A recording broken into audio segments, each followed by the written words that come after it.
In today's episode of the Wild Party podcast, I'm talking with Karen Bartle, a behavioral change health coach who helps people transition to whole food, plant-based diets by focusing on the psychology behind lasting dietary change. With a background in health psychology, she spent nearly 2 decades coaching people through weight management, addictions, and chronic illness. We dive into how food choices impact personal and planetary health, the biggest challenges in making dietary shifts, and how behavior change techniques can help people reduce meat, dairy, and ultra-processed foods for good. If you've ever struggled to stick with a diet or want to learn how to make healthier, more sustainable choices, this episode is for you. Let's get the party started.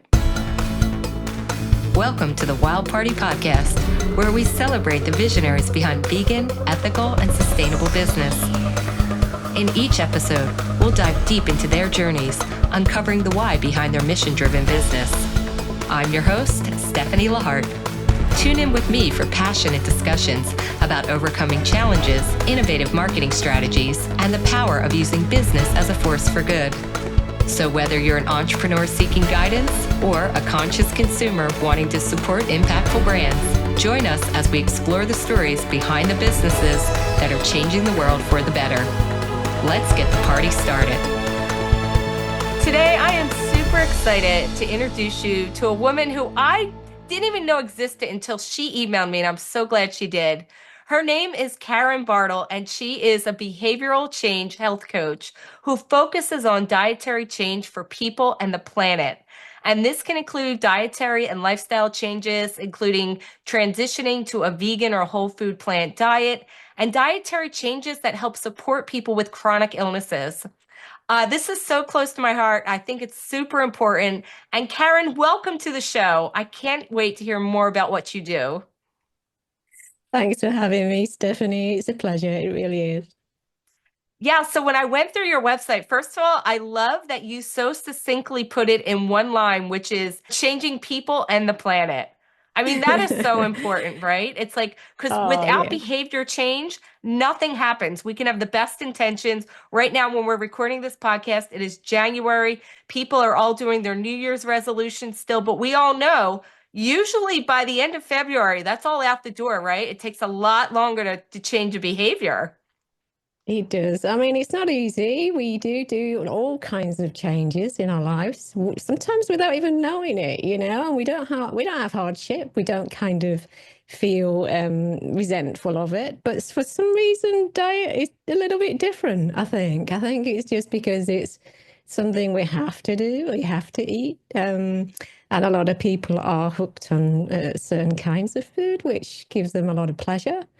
So a lot of people feel like it's a bit like, an elimination of things, and it feels very difficult to do because they kind of want to get back to where they were, but that's not the the point of often doing a diet. It's about making a lifestyle change rather than just doing a bit of a fad for, reducing the overweight after Christmas, feeling good about that. But I think there's a lot more to it than that. And I think, that's the bit which a lot of us who are concerned about climate change and the planet and people's health, and animal welfare, that's what a lot of us are worried about, is that people go back to their old ways. It's just a quick fix in the So true. moment. So too. And it's so easy to go back to your old ways because that's where your comfort is. That's what you know. But it's nice to know we have people like you that can really help us properly do a behavior change, do it in the right way to make it stick. So why don't you give us a little bit of background about where you started and how you started really focusing on behavior change as being the core of what you wanted to offer? Right. So my his back history to behavioral change goes back to way back in the late 90s, actually. So I decided to do a psychology degree. It's something I'd always been interested in and passionate about.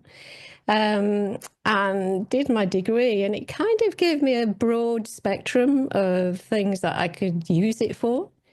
But Nothing particularly that I was specialized to do with it. It's weird when you first do an undergraduate psychology degree, everyone comes out thinking, well, what do I do now? Where do I go next? I could do all kinds of things. I got a job in working with adults with autism, and my interest actually was behaviour. You know, the core topics on the course that really excited me and interested me were behavioralism. And I love the idea that we can read people and help people without having to go inside their heads. We don't have to profess to be able to read their minds, kind of thing. So I like the idea of being able to help people change behaviors, which made more sense to me. It made more difference. And it made so much more difference when I went to work with people with autism, because a lot of them didn't have a voice. They couldn't speak and communicate in their world. But yet we had to help them to become more independent. Their parents who they lived with were aging. They couldn't cope with them anymore. And they needed to have independence to be able to live by themselves, or at least in a place where they could be supported. So that was my first eye-opener in helping people to change behaviours. And from that, then I got a job in the NHS in the UK. As you can tell, my accent is not Australian, even though I've been living here since 2012. You just can't shake it off. The northern accent of England, you cannot shake it off. But when I got a job in the NHS as a graduate psychologist, which was amazing because I thought, yeah, this is kind of where I should be. So it was clinical psychology, and that was initially working with people with severe and enduring mental health problems. So it was people that had been older adults who'd been transitioned from the old institutions, the big psychiatric units, because there was a big movement to close down those awful places that people were just kind of stuck in their ways and didn't know anything else. But they'd moved them to this wonderful residential unit. It was purpose-built for older adults who were severely dysfunctional and needed a better life. And so I worked there for a couple of years. Again, most of it was behaviorism because we didn't know how to, they didn't know how to kind of function in society. They were just waiting to be told what to do. After that, I then went and worked in another 2-year stint in the NHS to work with people who had severely challenging behaviours, and people with learning difficulties, and again, on the autistic spectrum. And again, a lot of them couldn't communicate, and that's the reason they were showing challenging behaviour, because they weren't getting their needs met, and they didn't know how to get their needs met. So all of that was all behaviourism. I went then into working as a case manager in probation, and again, that was behaviourism, because a lot of the adults who I were working with, I had about 15 minutes with them when they were on probation. I had 15 minutes to try and help them to change their ways. And I didn't succeed. These were well-ingrained criminals who would go back out there. It didn't matter how much time they spent in prison, they would go back out there and they would come out and do the same, because that's what they were ingrained to do. And in 15 minutes, once a week, what could we do? It was quite frustrating. So I then left working for an employer. I'd kind of had enough by then, you know. I loved what I did. It was amazing. But I weren't making enough changes. I needed more reward for what I did. I felt I was super skilled, but I just couldn't use my skills. So I signed up for a hypnotherapy training course, did a lot of NLP training, and set up my own practice. And then I set up my own academy, and then I was training other people to do it. And that was so much more rewarding because I could control that. I could see people for an hour at a time. I could do a lot of good change work. And again, most of it was around habits and addictions. It was around, particularly, I got quite skilled in working with helping people to manage their weight. So it became just something that I kind of fell into, really, you know. Yeah, and that's so important what you said specifically about food addictions and changing behavior, because we're in a space now, specifically in America, that's where I am, where we're seeing a lot of the weight loss drugs now, and people are very eager to get on them, and they are getting results, they're losing weight, but nothing is addressing the eating habits at all. Even with some of the bigger, companies, that are in the space, like even Weight Watchers, I don't think they're doing enough to say, well, why were people overeating or why we're eating badly? Like first of all, we could say, well, we do have an economy where we have a lot of ultra processed foods, and I know you feel very strongly against them as I do, but we're definitely in a space where we offer people very, very crappy food. It's very addictive. And they start eating copious amounts of it. They gain weight. And then they sit there struggling with it. And then all we do is say, well, here's this shot. Now you can lose weight. But nothing's been with the behavior. Nothing's addressed the addiction. Nothing's addressed the entire, the entire industry of this ultra processed foods. And people are still left to their own, because if you're off the drug, then you're exactly back where you started. So that's Correct. why I want to hear specifically, you were able then to transition all of this great experience you had in behavior change, working with autistic people, to saying, I think that there's a need now to people to maybe do a full behavior change in their dietary and their lifestyles. And that really started with you because you had some health challenges, correct? Absolutely, and we know that there are hundreds, thousands, if not millions of people that have changed their diet for one reason or another. A lot of people choose to change it. The most common reason people change it is for personal reasons. And that's because we have so much chronic illness these days, so much disease, that it often is the last resort, of course, as most things are. But the reason they change is because a lot of the medications aren't working. For me, I got diagnosed during COVID. I should have had an appointment right at the beginning of COVID, and it got delayed because I'd been suffering for 4 years at that time with symptoms that no one could really tell me what they were about. So I was suffering, and then COVID struck, and the appointment I should have had in March got delayed until July. And then my specialist invited me in, and it was the most weirdest time ever for everyone. I mean, it really was. It was so strange, going into empty clinics and having to sit so far apart and wearing masks. Goodness. Mm-hmm. I mean, it was crazy. And I turned up there thinking I was just there to get some lashes pulled out of my eyes. I thought, oh, great, this is fantastic. I've got somebody who knows how to pull lashes out permanently. He's going to laser them, and I'm going to be great. I'm going to be fantastic. And I got the biggest bombshell of my life that I could have never expect. I mean, he numbed me to the core when he said, look, Karen, you have a chronic and life-changing and incurable autoimmune disease. And I just kind of looked at him, and I said, well, I didn't know what an autoimmune disease was at that time. To be honest, I'd been brought up in the 70s and 80s with HIV and, all these kind of really serious things that I didn't kind of connect with. And I was kind of like, what? Are you joking? Tell me really what's going on here, and it was a shock. And I left there weeping, absolutely weeping. But I was numb to the core. And I walked over to the part where my partner was waiting, and I said to him, hey, I could go blind. I could lose my sight. And I've got to go and see an immunologist and get on some powerful medication to resolve And what this. was it? What was it that you were diagnosed with specifically? So it was an autoimmune blistering disease. It was a very rare one. It's about 1 in 1 million. And that's why nobody tends to know about it when I talk to them.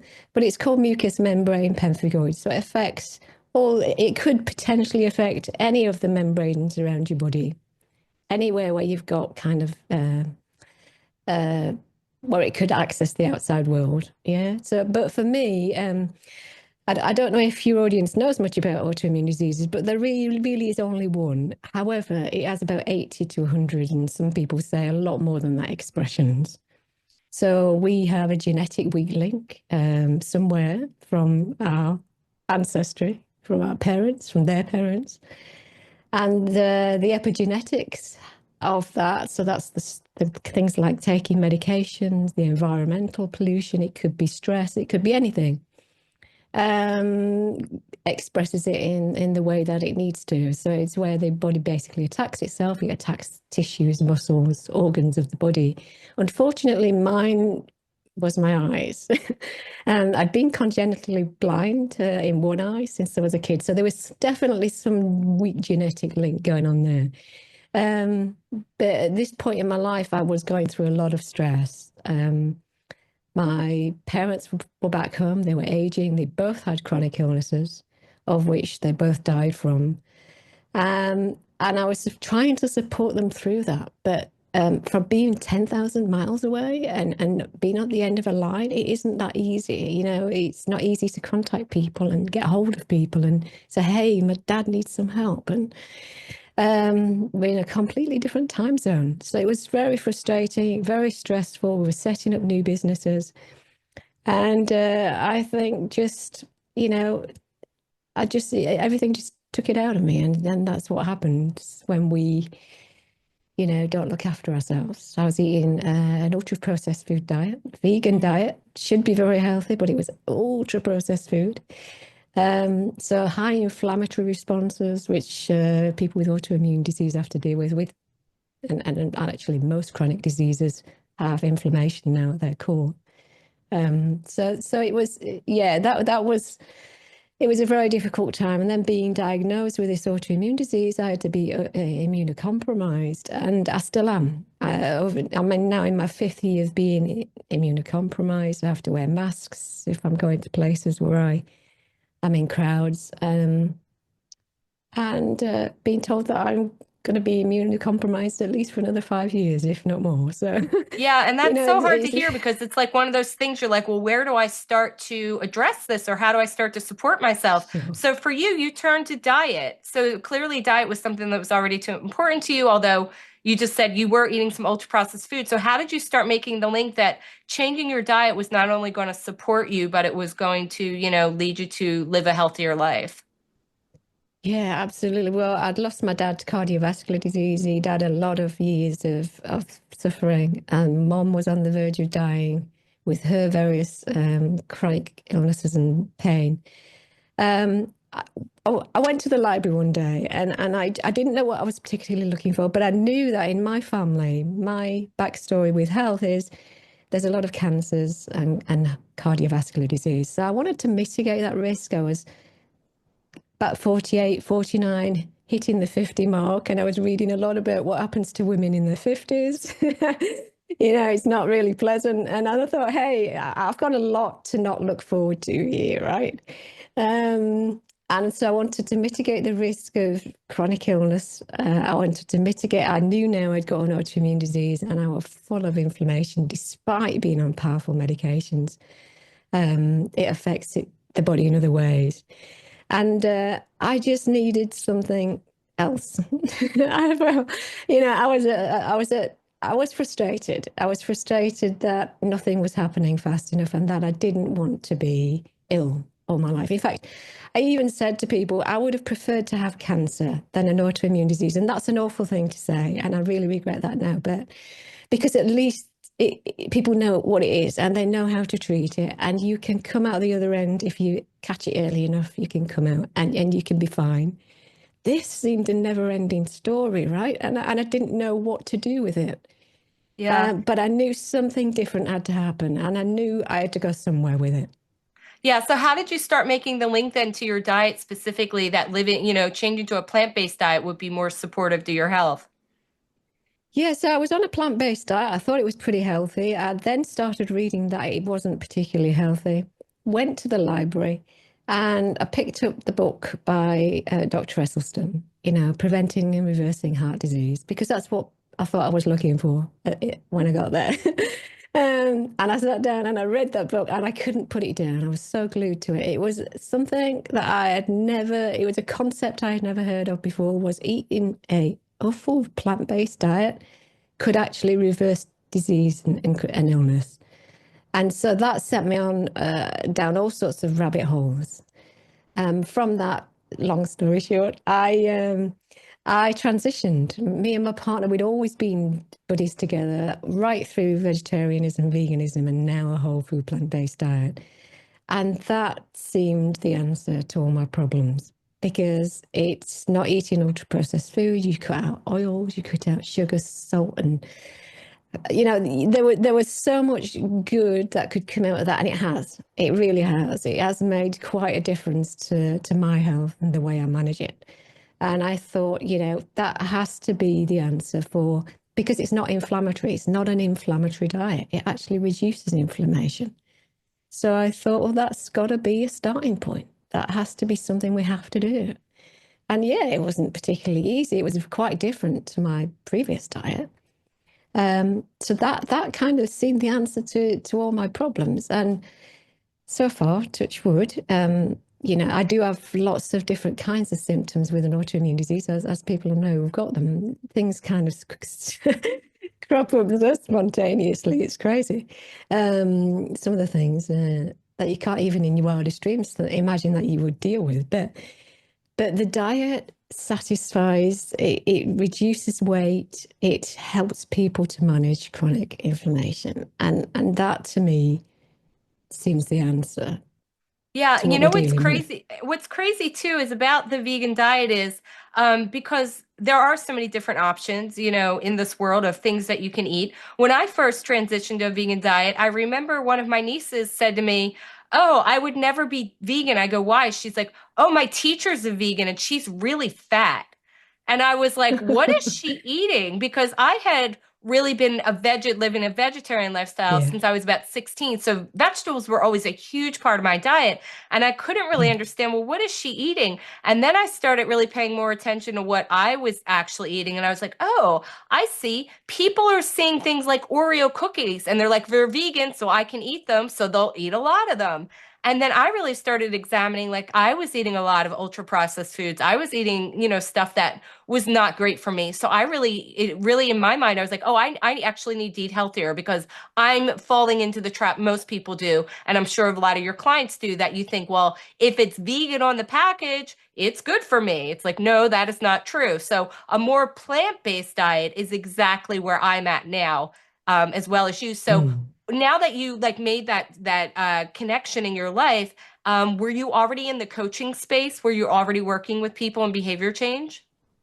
Like, Yeah, I always have been since 2006. In fact, before that, obviously, in my jobs, I was doing that. But certainly, from that training I had in 2006 right through to today, so nearly 20 whatever years, 2 decades. I've always been fascinated and kind of see the value of being a coach in that kind of space. It's mine's a little bit different because my background is health psychology because I did a postgrad in health psychology as well. So I've learned all the tools and strategies of helping people to change things. And for me, the most important thing that I can do in my life right now, the most biggest difference I can make is to help people to transition to that whole food plant-based diet. One way or another, I mean, you've got to start small, I think, when you're making these transitions. And there's a sense of acceptance that, we're not entitled to have a great diet. We don't have to have a great food. It doesn't always have to taste wonderful. But when you're on a whole food plant-based diet, you can make it taste wonderful because you can buy all sorts of spices and herbs and, kind of condiments, which are very lowly, slightly processed. Put my teeth back in. So you don't have to suffer because you can put chili on it. You can put all sorts of paprika. Add cumin. You can add everything to it. And it becomes tasty. Whatever you put on it, it becomes tasty. You're yeah, never going to lose.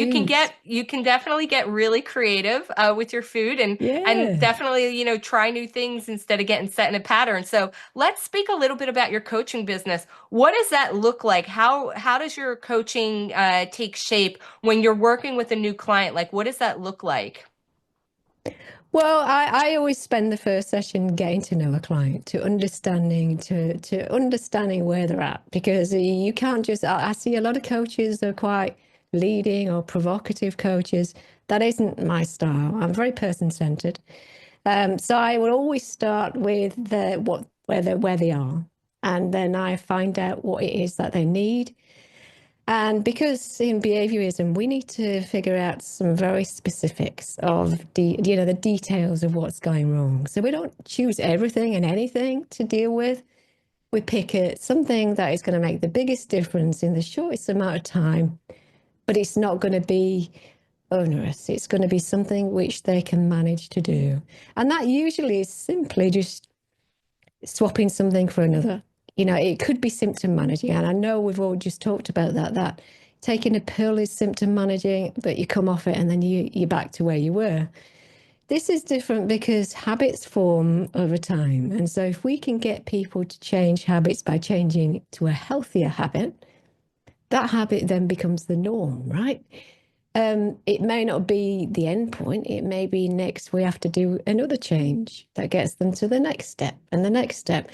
But it's not meant to be onerous. It's meant to be pacing our clients along the way, So I work individually with people, whether that's in an hourly session over time, or I've now got a membership, which is nice because to be more sustainable, I wanted to go online. I was seeing people in my house. I was training all over Australia, and it wasn't sustainable. I hated the fact that I was, flying everywhere and traveling everywhere. I needed to be more sustainable for the environment. So I went online, transitioned online. So now everything I do is online. So I've now started a membership, which I can see and help more people in a shorter amount of time. They can get access to me 24/7 because I can put a lot of content in that membership, which means that they are not left in the lurch, wanting and waiting for the next week's appointment. So that's kind of how I operate in my world. So I do use a lot of different therapies as well as coaching to help people, and I just apply the best tool I've got to the problem that I'm presented with, Mm-hmm. Well, one of the techniques that you mentioned that stood out to me was the swapping, which I've done a lot in my life. So many years ago, God, it's going on almost 12 years now, I decided to cut out alcohol from my life. And I realized I had definitely had a ritual around it. I was very much like one of the happy hour people, like 4 or 5 o'clock would roll around after work, and happy hour was kind of like our little ritual. So I realized for me, I needed to replace that ritual with something else. So I got very into tea drinking and I got very elaborate into tea drinking, different kinds of teas and preparations. So I knew that strategy for me, that swapping strategy worked like a charm. I literally like never really thought about it, like, because I had something else to do with my hands at 4 o'clock. So can you speak a little bit more about maybe some other strategies that you use to get that behavior change, started with people besides like this, we'll call it the swapping technique? Yeah, I mean, it is a great technique. It really is. But it's not the be all and end all. There are other things. So there are things like goal setting. I don't know if your audience will have heard of things like SMART objectives, because that, again, they're super simple and they're specific around a certain behavior that you want to do.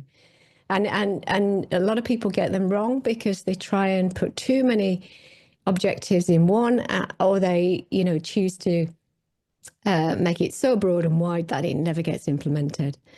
So they're great. And then we also have something called implementation intentions, which is basically where it's a simple if-then plan. So let's say if somebody wants to eat smaller portions because they're overweight and they want to reduce their weight for health reasons, then you would say, if it's time to eat, then I will eat off a smaller plate. So they can kind of reduce their plate size by half.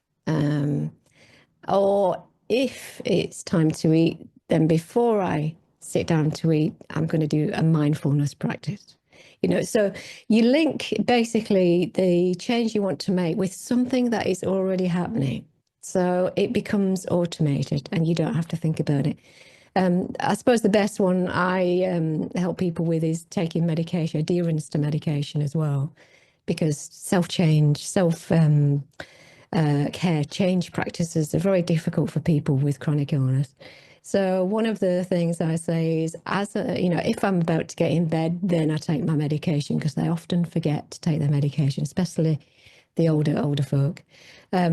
So they're going to get in bed. They just link the new behavior to the behavior that they already do, and it works, and it becomes automated. So there's some very simple practices that we can do, which change behaviors quite rapidly, actually. Yeah, and that makes such good sense. And it seems like such a simple thing, but it's not something that we always pay attention to because we're also very busy. And then you're like, oh no, just do it at this certain time or in this certain way. You're like, and you can really, ingrain that behavior a little bit more. Like I said, for me, the tea ceremony became my happy hour. So I had something to do with my hands and my face, and that worked for me, not for everyone. Yeah. Also, just to like put out there, like I didn't have a full like alcohol addiction, so I wasn't dealing with an addiction as well, which would have made it way different. I just want to acknowledge that for people that are Yeah. really struggling with addiction. I'm not telling you just to drink tea. There's a bit of a longer path, I think, in that way. But when people are coming to you now to, get support and help, are they specifically like, do they already know that you're more plant-based? Or are they coming to you for that lifestyle? Or do you need to introduce them to plant-based lifestyles and behaviors in order to support what you're doing with them? That's a good question, because I haven't up to the last year or so, I haven't promoted myself as being plant-based or vegan, because I didn't want to put people off. I didn't want to, there's a lot of people that want to kind of, like you say, they want to reduce alcohol, or they want to, do other things. And it's like, well, can she help me with that? Because she seems to be dealing with, diet change. Um, and I think now my moment has come where I need to promote the fact that I do work with people who need to change their diet to a plant-based option, because it's now become my philosophy. It's become my mantra. It's something I do. I've done it for a lot of years, and I thought, well, why not? And I joined a community for vegans, and we have these debates all the time. It's like, do we take on people who aren't vegan to help them become vegan? Or do we only take on vegans because we're vegan? It's one of those kind of revolving conversations that we have. But we realize that if we're going to help solve the crises that we're having in all kinds of areas in society now, we've got to be able to help people transition who aren't vegan. And so I don't know. I don't know how it's going to pan out. I don't know if I will get more work or less work, and I can't tell you at this point in time. But I think as people get to become more aware of the benefits of plant-based, and it's now everywhere. You can't go anywhere without knowing the benefits of being plant-based. That was another reason when you reached out to me, I was very excited because I'm like, yeah, I'd really want to be able to highlight your work because I think it's important that people know that there are people out there that are like you. Because, again, living in America, our quick fix right now is to get this injection to lose weight. And they think it's just a cure-all. And I'm like, look, you're not going to be on that drug forever. Then what are you going to do? So, now at least they know there are people like Karen Bartle out there that could support them on their Great, on their great. change should they decide to make it. So let's talk a little bit about wait, there was a specific question I wanted to ask you. So what would you suggest if somebody was starting to embark on wanting to make behavior changes or make some changes in their life that would revolve around dietary, maybe not going full vegan, but towards plant-based. What are some suggestions you could give them to start their journey on this? Well, the first step is to understanding that they need to make that journey. And a lot of people, we have in health psychology, we have something called the cycle of change, or stages of change. It's a trans-theoretical model. So it's not linked to any particular theory or model as such. But it's a really interesting tool that we use, which helps us to see where the readiness to change is and where they are on that cycle. And there are various segments, and they go around that cycle as they start to make progress to that readiness to change. So they will start off at contemplation, where they're weighing up the pros and cons of change. And that can happen for a long time for people. Oh, I really should change this. I really should cut that out. I ought to, I must, all the imperatives. And that can go on for a long while. They can stay in contemplation stage for some time, unless they get some help. And this is crucial for people moving around that cycle. Yeah, it was researched in the very beginning, a few decades ago, as being something for people who quit smoking by themselves. So they were trying to understand, why can people do this at the drop of a hat and say, hey, I'm going to stop doing this, and I do it. And others go around the cycle about 150,000 times and never really get there, or never even get onto the first rung of the ladder.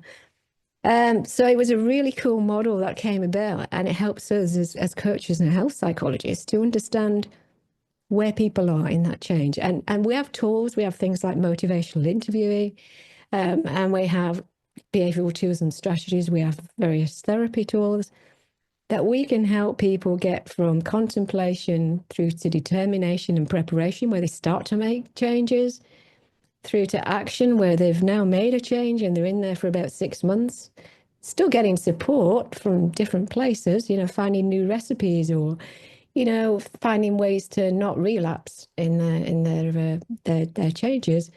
And then they move on to maintenance, which is where they never want to go back to it, which is where you and I are today. We will never go back to eating animals or dairy or ultra processed, because it's not in our mentality anymore. The mindset's completely changed. My diet has changed to the point where I can't, if I eat something that's fatty or sugary, or I feel ill.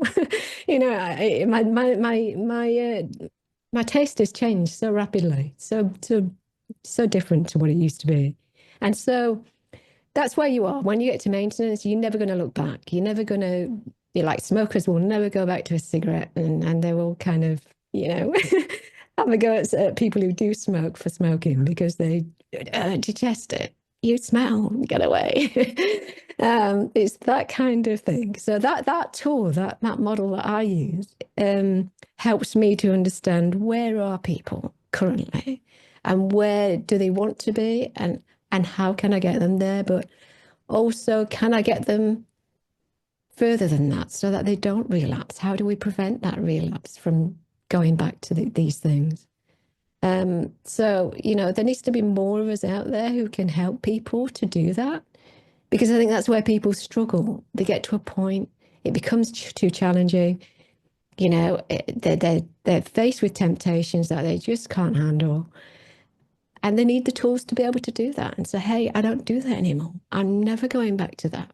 It's not the right thing to do.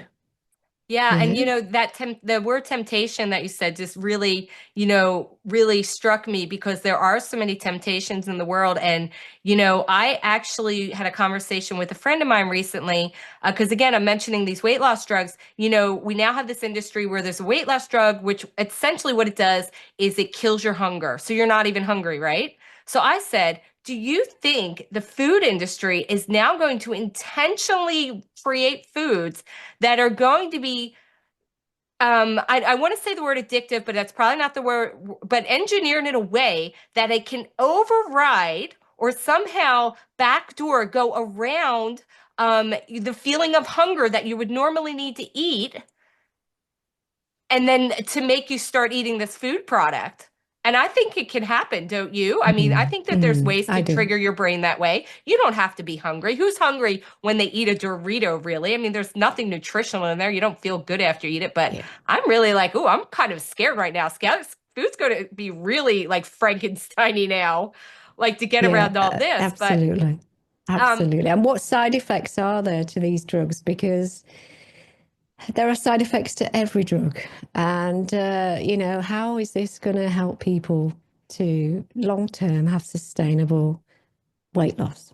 right. And unless we're addressing the behavior, it's not going to help. Like there are many people these drugs have helped to lose weight that have been in medical situations, that had diabetes or extreme, weight they need to lose. But after that, again, if you're not staying on that drug your entire life, how is your behavior then being addressed to help them? So you mentioned that you do have your online membership portal now. What does that look like? Is that one-on-one coaching with you? Is there a peer support aspect? What could people expect by joining the membership? Well, one of the things that I'm really fond of is community. I've always had community, and I've got an in-house coach because my partner's a coach as well.